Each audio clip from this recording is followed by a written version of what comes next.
to sit here for a while, and I'll sit over here. Yeah, sorry guys, Aaron's not here till tomorrow. We got Pete Latimer here. We got Pete Latimer. Round of applause for Pete Latimer. And my two sons are here. My wife are back there. That's Jack and Max in the back. Give it up for Jack in the back. So we're gonna. What's your name? Nigel. Hey Nigel, nice to meet you. Nice to meet you, man. Thanks for coming out, guys. It's flattering. I know the show is it's tough to get here in Canada. I know it was on City TV for a while. It was on at 10:30 on Friday nights, and we were all just going, what? And then it was on Showcase, and I don't know. So I know it's tough to find. I don't know really what has happened here in Canada in regards to the show, but I'm here now shooting season 4. We're doing 20 episodes this year. Woohoo! Yeah, so just keep watching and pulling for us, and I sure appreciate it. Awesome. Yeah. So we're just going to start right into the questions. I'll start off. This season, really more so than any of the others, really gave the effect of the cast being the cast of characters being a family. I've never, I want to feel important. Oh yeah, it's like a UN. That's right. Going on here. Don't cross the streams, man. Never cross streams. Guys, I'm talking to you. So yeah, this season more so than any other really gave the effect of the characters being a family, especially with the wonderful season finale. Oh yeah. So tell us a bit about how you guys operate now. You're 3 seasons under your belt. How you guys are behind the scenes.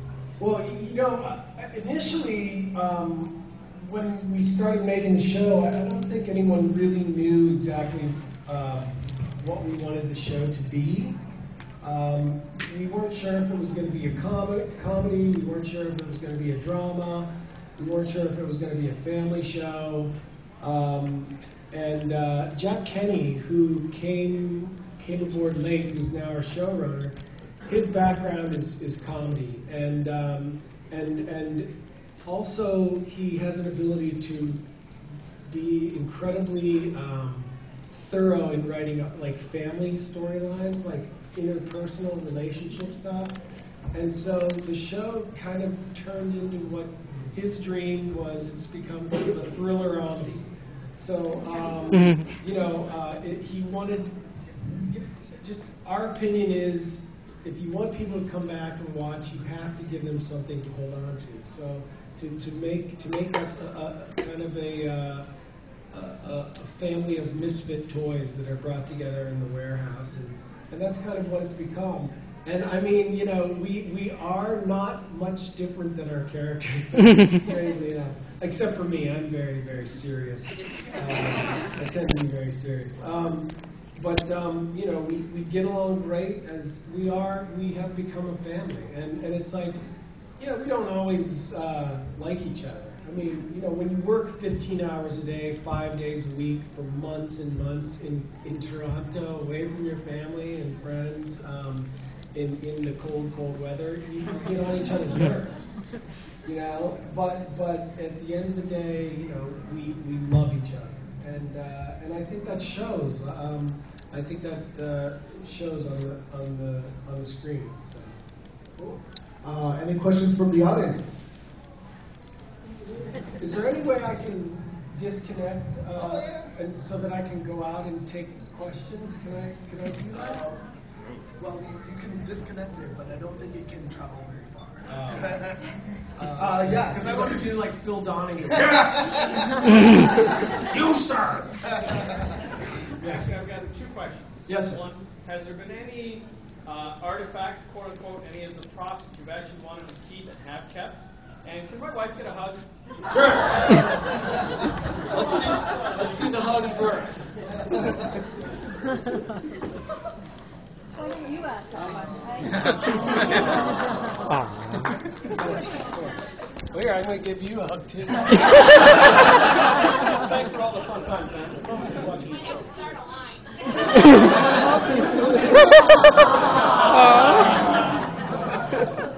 It's the first time I've seen my boys in 7 weeks. Aww. So they just got in last night. And 7 weeks when these guys are this young, it's like a lifetime, Yeah. Do you want to come up with me on the stage? No. This is Max. This is my youngest son. You say hi, Max?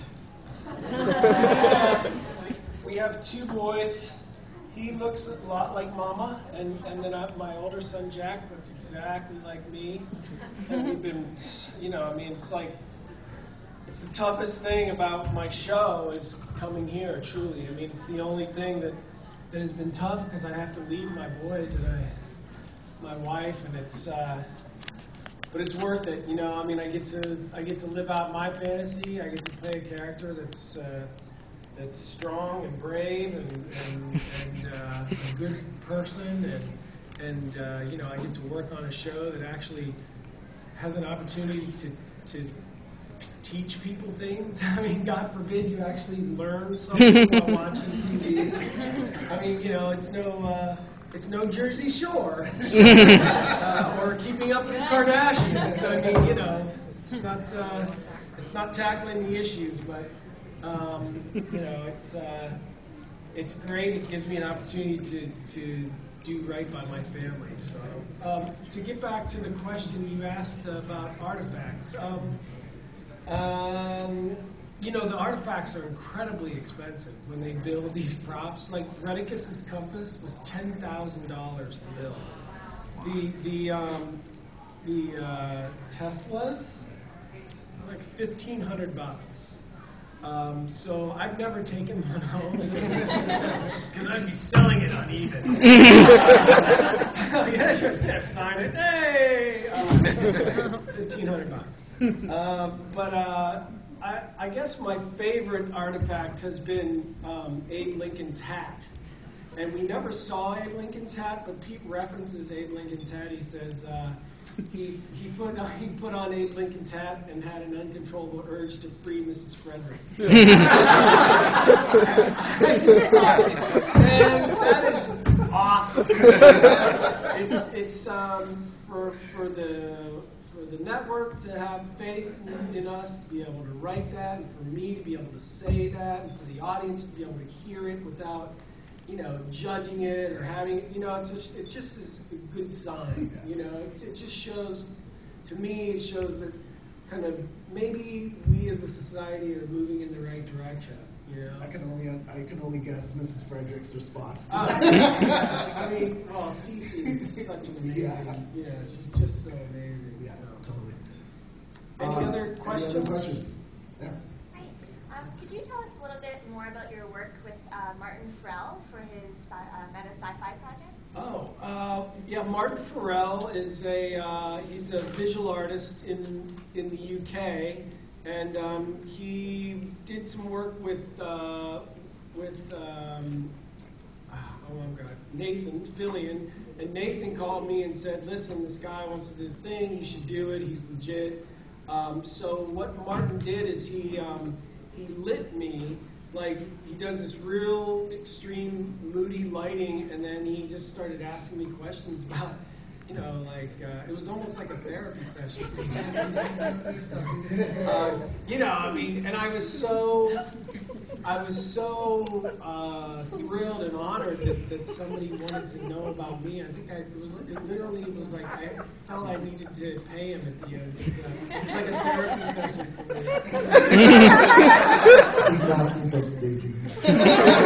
This one is going to be an act. I don't know much about it other than what I did while I was there.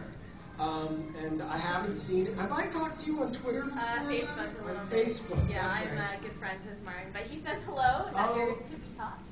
That's right, and I said I hope he, wants to use me to do stuff in the future. Great dude. We had a great time, and I'm looking forward to seeing it. It basically Can you explain? I don't even really know. Yeah, it's basically the philosophy of science fiction, so why American science fiction is important to our culture.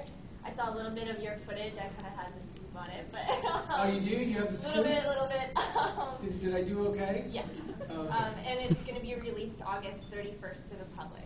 Oh, great, Online great. project. So, if you want to find out about it, if you're interested in it, you can, you can't, I wouldn't recommend coming to my Facebook because I'm over you can only have 5,000 friends on Facebook, but if you come to Twitter, I'm at Eddie McClintock, at Eddie McClintock on Twitter, I'll keep you up to date. Sure. Any other further questions? Yes. I was just wondering if there was something in either your character's backstory or any of the other characters' backstory that you're kind of really looking forward to them exploring more.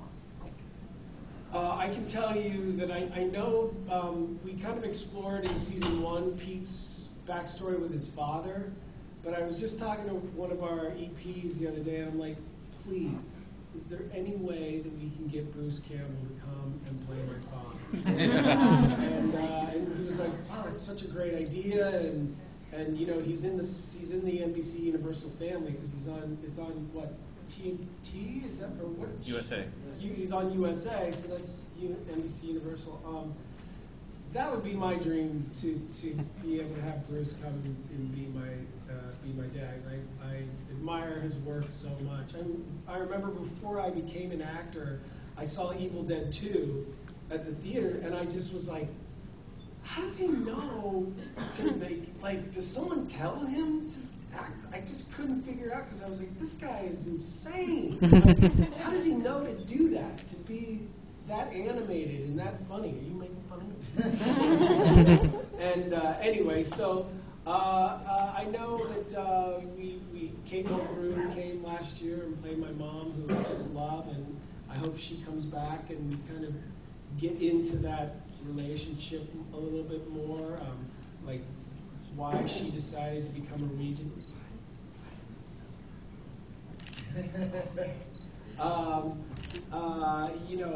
Also, just to keep deepening the relationship between Pete and Micah, Joanne and I, season 1, season 2, like I said, when you're working that much with someone, you don't, I think you forget to really appreciate them. It's that you don't really appreciate somebody until they're not in front of you thing. And I think that was kind of happening to us. And we sat down and we had a meeting, and I just said, look, I know that I bug you sometimes. She goes, sometimes I want to stab you in the eye with a pencil. Because she's not a big morning person. And I kind of am. Like, I come on the set and I'm like, all right, come on. And she's, like her hair is hanging. So when I see her feeling grumpy, I kind of push it a little bit. But I decided not to do that anymore. We've had a conversation, and I just said, look, this is a chance of a lifetime. Let's have fun with each other. I'm your friend, and let's go have a good time. And I think in season 3 you'll see that in the relationship between Pete. We really kind of came back together, and now in season 4, Joanne and I are just having such a great time together. And to me, that's the relationship. The relationship I really want to see develop is the one between Pete and Micah. I think it's, for me, they're all, again, it's a family, but that's the most important one for me because I'm with her all the time. And as you see my relationship, Pete's relationship with Micah grow, you're also seeing mine and Joanne's relationship develop. So it's kind of cool that way. And keeping on with season 4, the Regents definitely this season played a lot into the action and intrigue of this season. What can we expect in season 4? If you can hint they're so tight-lipped in sci-fi, and I have no idea why.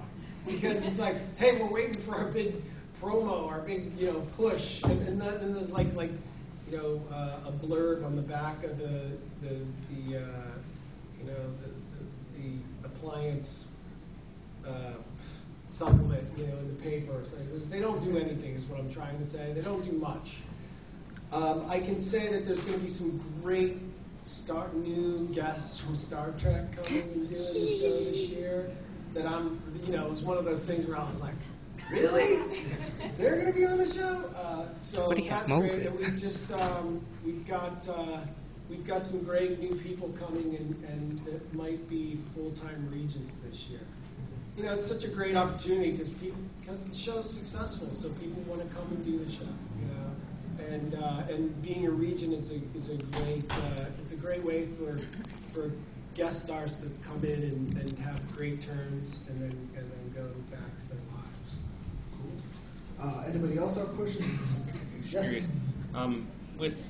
There's been some crossovers between Warehouse 13 and Eureka, I believe, and with Eureka coming to an end, is there any opportunity to, like you were just talking about guest stars, about doing more of that, or? I would assume that you'd think that there would be more of an opportunity, but Colin Ferguson has gotten a pilot, so he's working on a pilot right now. But like I said, we're here till November, so I'd love for Colin to come do the show. I know he was talking about maybe directing an episode of the show. It'd be great to have Neil come back and do the show, or to have any of them come over. But I haven't heard anything set in stone as of yet. Anyone else? Yes. Yeah, what's it like working with Saul Rubinek? Oh. Because it's like such a big name. Horrible. No. Too old school? Saul, when I got the show before Saul had been cast, and they were down to Alan Ruck. I don't know if you know who Alan Ruck was. He was in Ferris Bueller's Day Off. Swing batter. He's the one who goes to the baseball game. The best friend. Yeah. And Saul. And I remember when I walked in, I was like, oh my God, it's Lee Donowitz from True Romance. And I was so starstruck that when we went in to do the test, I was like, I couldn't remember my lines. She was like, okay, you already have the job. Okay? But it's great. I just went to dinner with Saul and our director. Both of them have been in the business for 30 years, and he's worked with some of the, Clint Eastwood and Dustin Hoffman, Jack Nicholson, and I just sit there and absorb. It's when Cece comes on and the two of them are working together. It's like being at a master acting class. I love to come and just sit and watch. And Saul loves to regale me with stories from his past, and it's great. I'm honored. I grew up as a wrestler back in Ohio. I didn't really consider acting until I had been basically fired from every other job that I ever had. And granted, I studied real hard before I started auditioning. I took class and I studied real hard. So I don't consider myself a complete poser when it comes to acting, but I'm always humbled by people with such immense talent as Saul. So it's good. Anyone else? Yes. Oh, actually, you already have one. You in the back? Yep. I was just curious to know what it's like filming in Toronto, and if you got people to find life here. Or what do you enjoy doing? I kind of have a bit of a love-hate relationship with Toronto. So does Toronto. Initially, I'm from Canton, Ohio, which is not that far from here, really. And it's cold, and it's on Lake Erie, so it's very similar. It's very, very, very cold and windy, and there's wind chill factor. And then in the summer, it's insanely humid and hot. But again, the hardest part is leaving my kids and my wife. I'm in a kind of a tiny little apartment here, and and I miss my family, but I like it here. The Torontonians are great. You guys have been great to us, and you know, we shoot all over town, and people are very accommodating, and I like it here. And it, you know, it's like we can go to different parts of the city and be in different parts of the world. You know, we shoot downtown, and we're in Paris, or we're in New York, or so it's so metropolitan that way. And they have great Indian food here too. So my wife and I are going for Indian food tonight. And I got a date with my lady.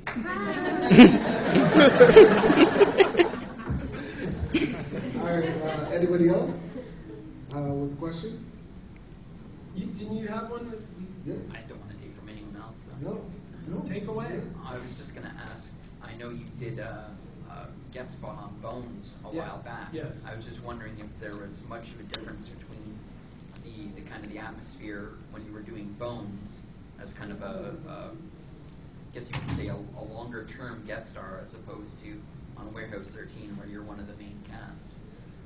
Well, you know, when you go to do guest spots on other people's shows, it's always kind of weird, man. I've likened it to showing up on someone who you don't know's doorstep with a bag of stuff, walking in, throwing it on the front floor in front of the TV, and going, "I'm going to be here for a week," you know, and you know, because it's their home, and you're coming in as an unknown guest, and sometimes it can be awkward and you know, weird, depending on, you know, if the two lead actors there don't like each other, you know, you get swallowed up by that vibe.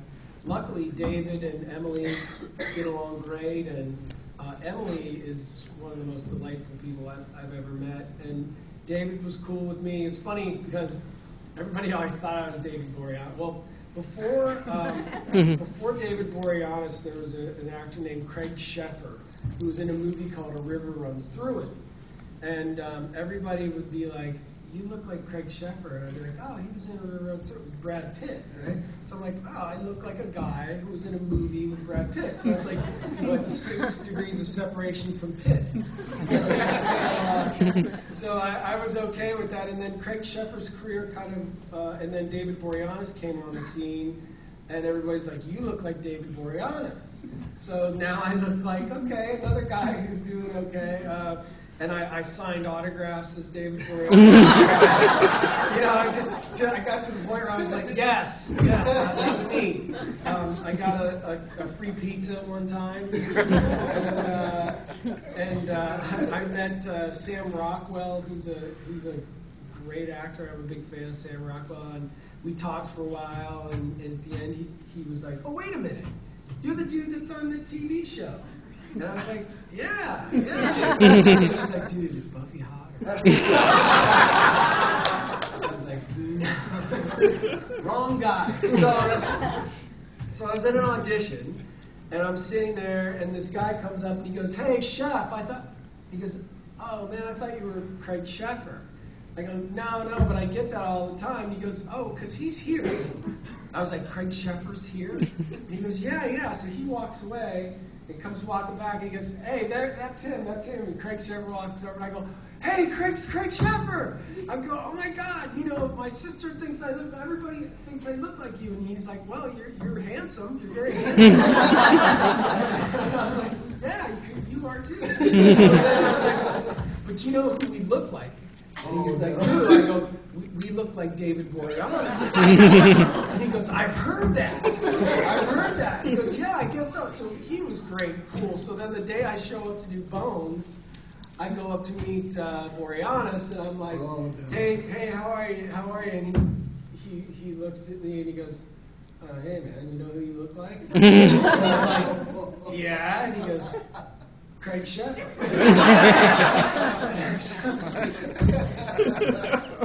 So it's you know, it's kind of a cool thing, man. You know, now that I'm on Warehouse 13, because I was going to write a book called Living in the Shadow of Boreanaz. But you know, now people kind of, you know, it's 50-50. You know, they see me as the guy from Warehouse 13. So it's kind of fun. Yeah. Anybody else? Yes. Here's a bit of a meta question. Say Pete found an artifact that allowed him to travel through time back to 4 years ago, before this all began. What advice would he give to himself? Don't let them elect President Obama. Wow. 9% unemployment. Jeez. What would I go back and do? I like your first answer. Okay. So, I mean, look, the guy's trying his best. I don't know. I try and stay out of politics. My exec producer said, "Dude, you are a political atheist when it comes to your career." It's like the best advice he ever gave me. Okay, let me go back and get off this topic and go back to your question. What was the question again? Okay, let's just change it this way. How has Pete evolved from the very beginning to this wild ride that he's at going this season? Well, the evolution of Pete, I guess, would be best exemplified in his relationship to Micah. If you remember back in season 1, I mean, she was so buttoned up. You know, she was so buttoned up, and I think she's learned to trust Pete, and he's grown up a little bit more and learned to take more responsibility for his actions. I mean, you know, if you remember in the pilot, he was hanging out with some chick and then barely ended up doing the thing, and so I think he was he's a recovering alcoholic. I mean, I think he's slowly trying to get his life together, but I think the best part of his evolution is in the fact that he's really learned to, even though he holds on to the kid in him, he's taking more responsibility for his actions, which I think is a good example to set for the people that are watching, and for me. Kidding about the Obama thing. I'm not a Republican. He's a Republican. Anybody else have a question? Yeah. Do you like comic books as much as Pete does? You know, yeah, I mean, I actually still have all my, if you go onto my Twitter account, you'll see my new icon on my Twitter account is a picture of me with my comic book collection as a kid. I was a big Marvel guy, more so than DC, a big Spider-Man, Hulk,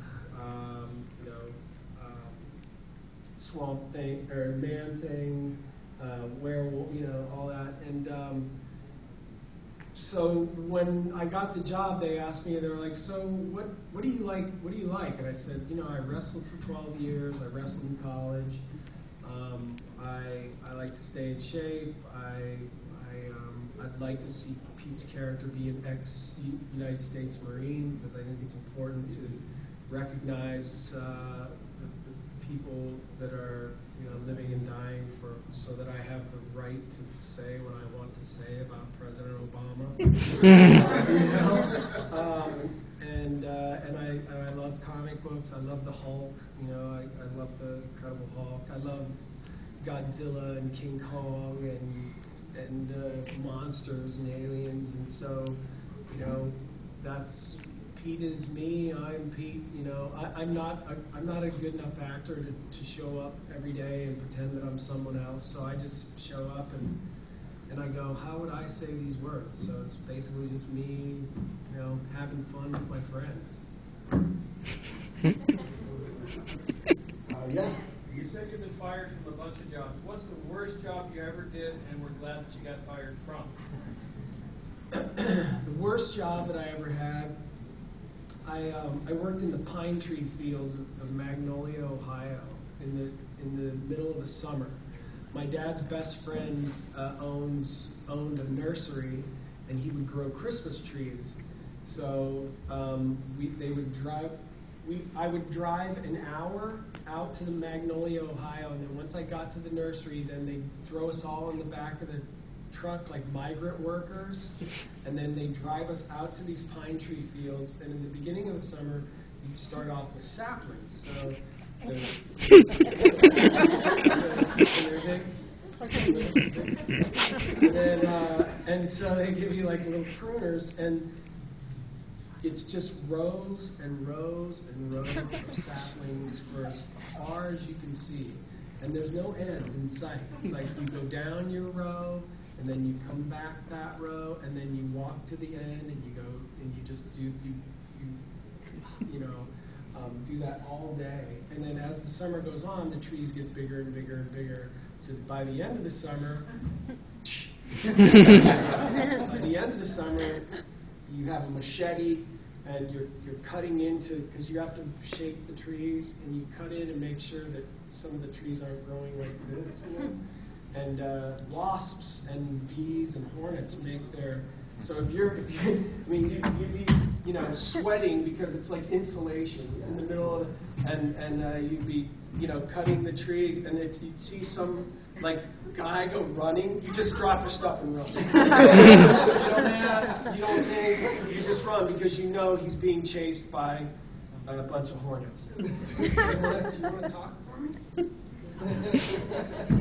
How you doing?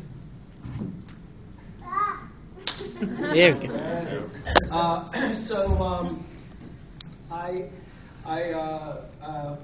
one day took one of the cars, and it had rained, so there was a big mud, and there was some backcountry folk that I worked with. They called me Smoothie because I was from the city. I was from this suburban place in Canton, Ohio. But they were like, man, you're some kind of city slicker, ain't you? And they were all in their car, and I came down and went through the mud, and just like all this mud went in the window in their car, so I got let go of that job.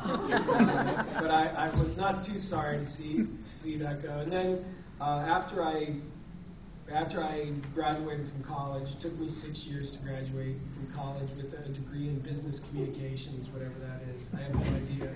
I basically learned how to drink beer out of a boot. But I sold insurance for my uncle in Westwood, California. And, that was bad.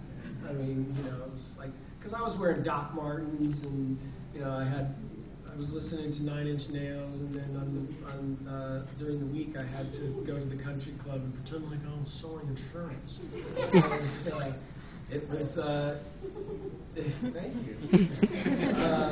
I need to keep you around. So that was a tough one. At the time when he fired me, it was bad because of my family.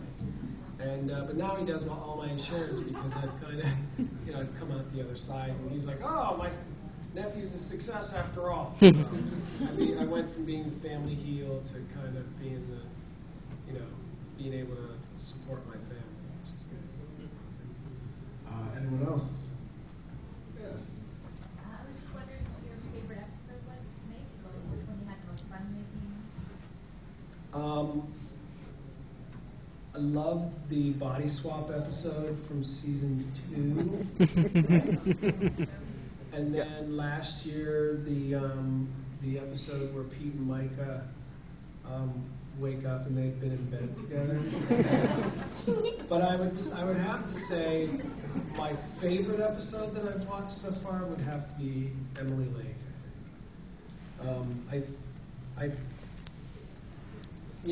That scene where when we discover Jinx in there, I think to me that was.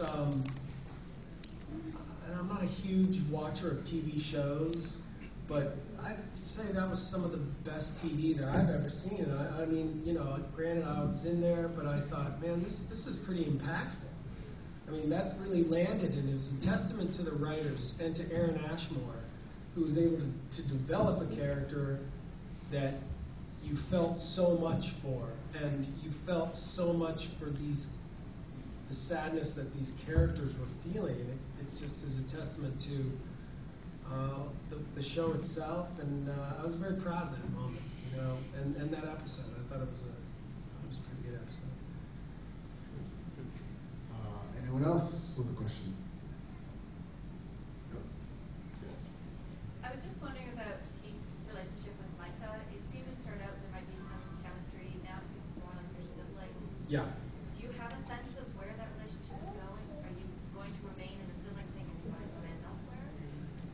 I think that I think as soon as the lead characters get together, the show's over. Yeah. And I know that Bones, and I just found out that Bones is having a kid with Booth. I'm just like, what? So that was pretty shocking that Hart Hansen would let them go there. But it feels like a bit of a cliche. They're hot for each other, but will they ever get together? Watch next week when Pete wakes up with Micah's underwear on his head. Thank you.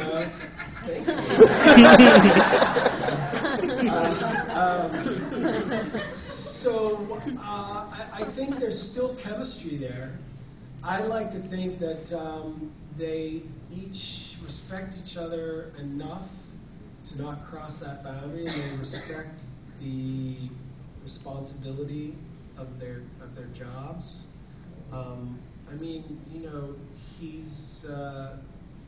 She's beautiful, and smart, and emotional, and all the things that any normal guy would be attracted to, or Pete for that matter. He should be attracted to her, and I think he is. But I think that in season 10, they'll have them bumping wheelchairs into training polydent or something. That'll be their strange octogenarian mating ritual. So, thank you. Well, Aaron wasn't able to join us today, but I want to ask, what has Aaron and what has his character brought to the show that has kind of like added to it, if anything? Aaron himself is such an amazing guy and such a great actor. Just he's so easy. It's effortless. It appears to be effortless for him. Excuse me. So I think he brings that. His character was very zen, and it works for him because it almost didn't work out. I mean, we were like, I remember I looked in the thing and I was like, we got that guy? How did we get that guy? The guy from X-Files? Or X-Men? I was like, and I was telling Aaron, I was like, yeah, man, I saw your picture. I was like, wow, we got the dude from X-Men. And then they were like, no, that's his brother. And I was like, oh. And I was like, that's a great story, Eddie. But so he's cool. He lets me say what I want. He laughs at my jokes, and it's great to have him around. And it was a sad day for everybody to see that he had been killed. I don't know if he'll be coming back. Who knows? But I can say this: you're never really dead in sci-fi, are you? It's like, how many times? Like, okay, Artie's dead. Phoenix. Pete's dead. Everybody's dead. So. All right. Anyone else? Question. Yes. Biggest geeky guilty pleasure. My biggest geekiest guilty pleasure. I don't know. Like my son today came back and said, "Dad, they have all of the Godzilla movies." I was like, "What? Here?" I truly, to this day, love. I mean, my poor kids, because I'm like, "Look, man, Abbott Costello meet Frankenstein. You should watch that. You should watch that." And they're like, "Dude, we're watching Ben 10, Dad."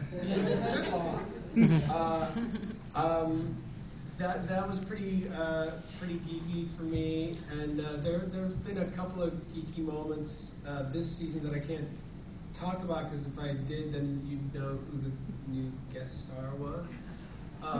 But I geek out all the time. Like I said, I mean, I should be digging a ditch in Ohio somewhere. But I've been insanely lucky, and I'm able to work with some of my heroes. I mean, I got to work with Lindsay Wagner. I mean, you know, Jane Mulgrew, or Kate Mulgrew is Captain Janeway is my mom. Are you kidding me? That ups my cool factor by like. I have a Starfleet captain as a mom. Pretty good. I geek out all the time. I'm basically.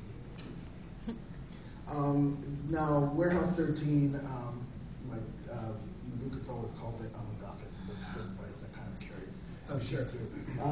Warehouse 13 has a million MacGuffins. What has been your kind of one where you were like, wow, the writers really did it with this one? Well, in season 1, I guess there was an episode called Duped in season 1, and it was where the Studio 54 disco ball reflects in Lewis Carroll's mirror, and then Micah gets trapped in there, and then Alice Liddell from Alice. And I was like, oh my God, real? I mean, to be at that pitch meeting. I just thought this show is cool. Like, they're Studio 54 what does Studio 4 Disco Ball 54 Disco Ball have to do with Alice Liddell and Lewis Carroll? And it just worked, you know. And you know, it's like when Mrs. Frederick says, "Well, you know, a world of endless wonder." It's like it's you know, the show can go anywhere, and we do, and we time travel, and to me, I think that's been the coolest thing, is to show up and see what the next week's script is about, you know, because it's always something just whacked. Anybody else with a question? You. Aside from the, you obviously done the Eureka crossover, what sci-fi shows would you like to be able to do crossover with? I'd like to do True Blood. Because my wife is a huge fan, and she's all lusts after all the guys. So I'd like to do True Blood.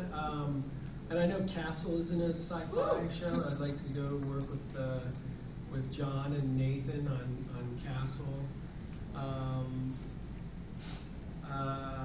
You know, I would have liked to have been able to do Battlestar Galactica here when it was on. I'd like to be able to go with Amanda Tapping and Ryan Dunn and do their show. I would have loved to have been able to, you know, do the run-up, kick off the wall with Shatner on Star Trek. I would have loved to have been able to work with Jonathan Frakes and Brent on Next Gen. You know, if it's good and it's sci-fi, I tend to like it. I'd like to do any of the shows, really. So my accountant would like to see me do any of those shows. All right. Anybody else with a question? Yes. Did you like the Warehouse 13 comic book? Did I like it? Yeah. I did. I especially liked the one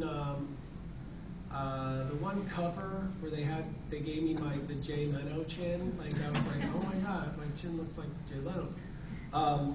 But I mean, to be turned into a comic book character, I mean, especially because I still have all my comics and I love comic books. It's like, you know, it's a dream come true. It's a dream come true. And I thought the webisode too. Did you see the webisode?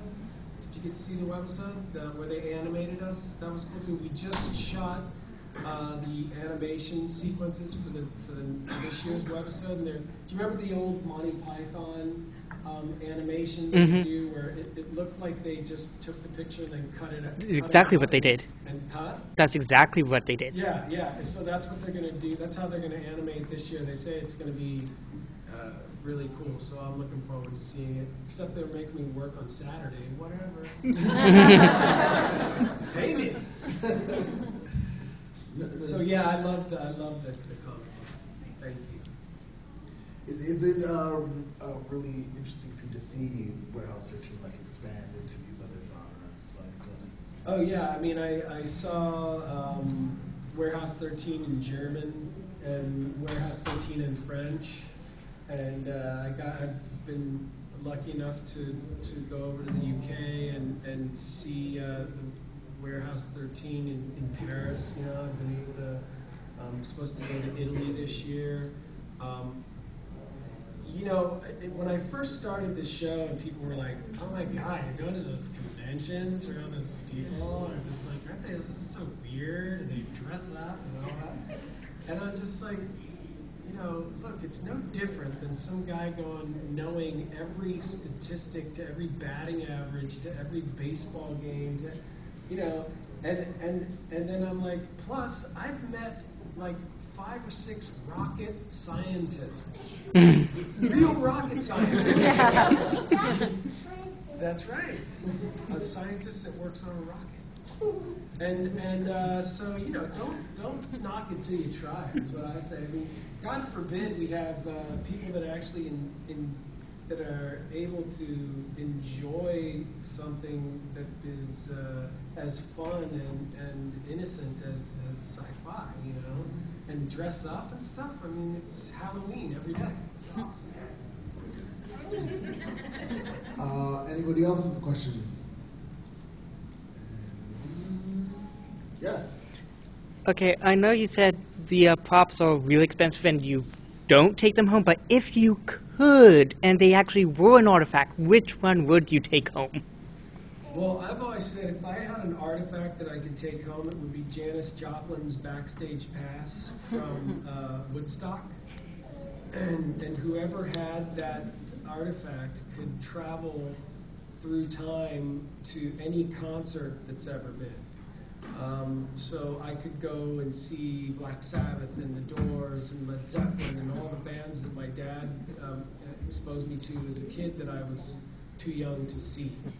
You know, of course, since it's Janis Joplin's backstage pass, you know, there's always a downside to it. You'd have to drink a bottle of Jack at every concert. So then you'd end up in rehab with Lindsay Lohan.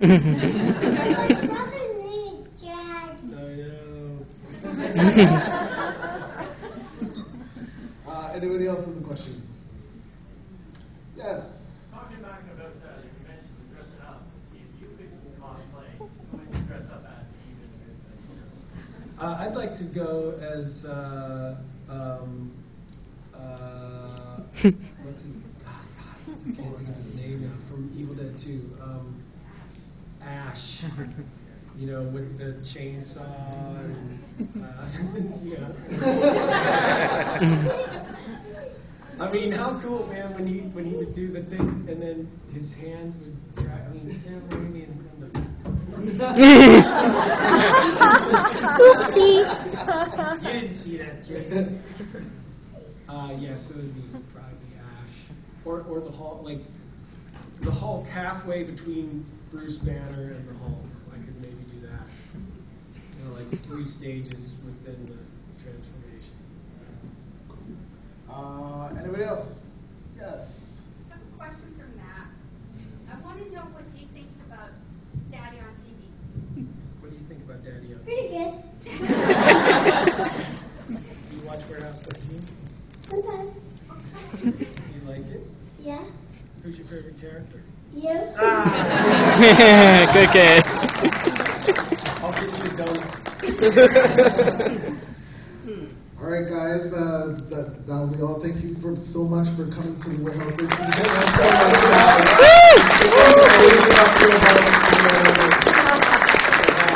I love you too. Thank you so much. Thanks everyone for coming.